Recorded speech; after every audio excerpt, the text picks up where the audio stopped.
after doing the 2009 movie, which really just rebooted the series in a perfect way. Completely did, yes. Everybody, the confidence of the success of that movie, how everybody just felt really comfortable to just go boldly with this new movie. Well, we all thought the same thing when we read the second script, Into Darkness, and when we were back on set, it was just like, we're back, you guys, and it felt so great to be a part of the Enterprise again, to have a captain, to have Spock, and for me to wear the dress and and my little transmitter. It just felt as if 4 years had not gone by, you know, three years. But it did go by really, really fast. Yes.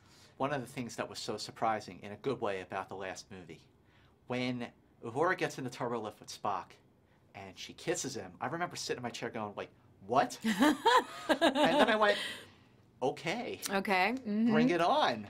But it was great. That was like, it was a great surprise. So now that we've established a relationship, a romance between Spock and Uhura, I love that I am talking to you about this. I love that I am talking to you about this. Like, where do we see that relationship go in Into Darkness? How does it evolve? Well, with what we established of their relationship in the first movie, you can expect their bond. These individuals are connected. The same way the entire crew is connected, but Uhura and Spock have a very special relationship that whether or not they are together or not, that remains to be seen. They will still be bonded forever. Right. And there's a lot of humanity that she provides to his character, and in this film, it warms it up more. And there's a lot of precision that Spock provides to Uhura and along to Captain Kirk as well. Like there's a lot of similarities between Kirk and Spock, and also Spock and Uhura. I feel like, and Kirk and I are like in the same position where we get the same. We learn the same lessons from Spock, and we also are able to teach him the same lessons, which is just loosen up, man. Loosen up a bit.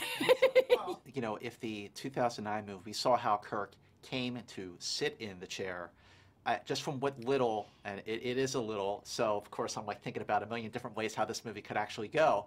You know, this movie it seems to me like it's about how he gets to earn staying in the chair. Is that a fair conclusion? Yes, it is. In the beginning, in the first movie, Kirk goes from being a boy, a reckless boy, to a man. Yep. And now it's literally about him really becoming the captain. Wow. And you know, and the great thing about Captain Kirk and what Chris has done with his character is that this captain is human. This captain cares, and he's not just, well, collateral damage, and he does.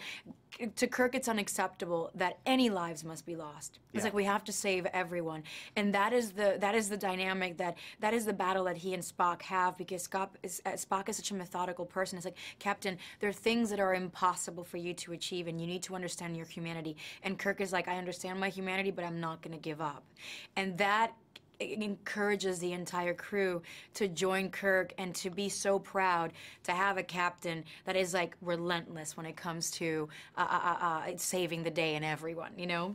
Has there been thought to Star Trek Into Darkness about where it would lead with the film following? Or is it just like end? I don't know. I think that it definitely depends on what JJ has been doing in the editing room. Remember, he's a man of many traits and many surprises, and it's not only intended for you guys and for the audience. We're also a part of the team, and we don't know what's going on. We don't know what he's gonna do or twist at the end of the day, and that is great, because he's such a wonderful storyteller, and he never wants to ruin the element of surprise. So he wants us to sit down and really enjoy it, and for him to want to do that for us as well is a treat, because we really enjoyed doing this movie, because we want to watch it and we want to enjoy it as well while we're watching it.